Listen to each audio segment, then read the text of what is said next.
मैं किसी भी कार्यक्रम को शुरू करने से पहले मैं सिर्फ एक छोटी सी इन्फॉर्मेशन, सैनिकों को याद करना बहुत जरूरी है जिन्होंने हमारे लिए जो है अपना जीवन का सर्वोच्च बलिदान किया। तो सबसे पहले बात की शुरुआत मैं वहां से करूंगा, तो उनको हम नमन करते हुए बात को आगे बढ़ाते। निवृत्ति जो है एक बहुत हमारे अगर हम इसे सनातन धर्म के अनुसार देखें तो सेवानिवृत्ति केवल एक फेज है।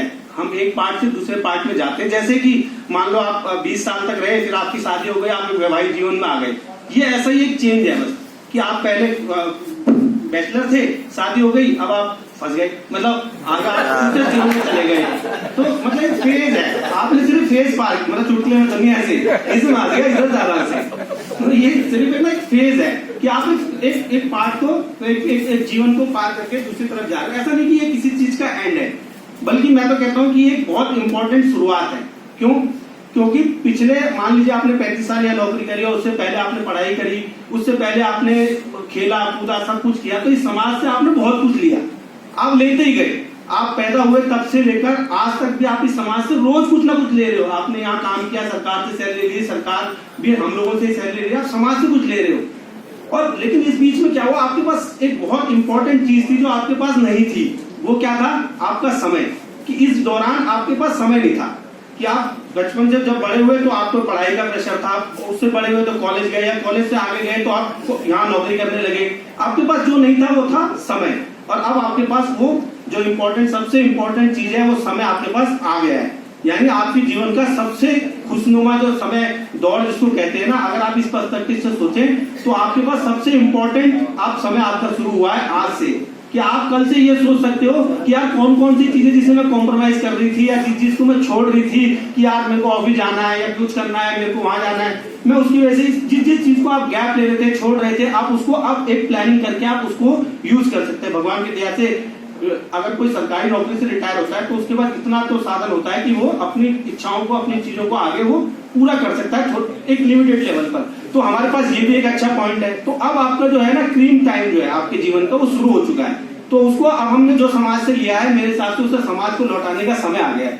समाज को लौटाने का मतलब कि हमें समाज के लिए काम करना चाहिए, क्योंकि समाज को हमारे समय की जरूरत है।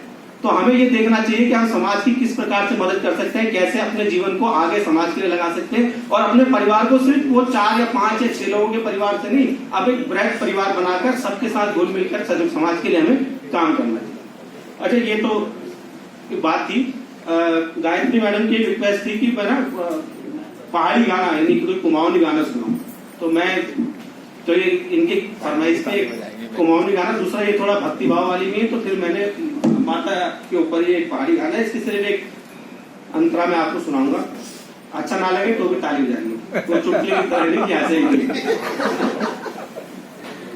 गीत के बोले जय मैया दुर्गा भवानी, वैसे तो लगभग हिंदी और पहाड़ी मिक्स है। जय मैया दुर्गा भवानी, जय मैया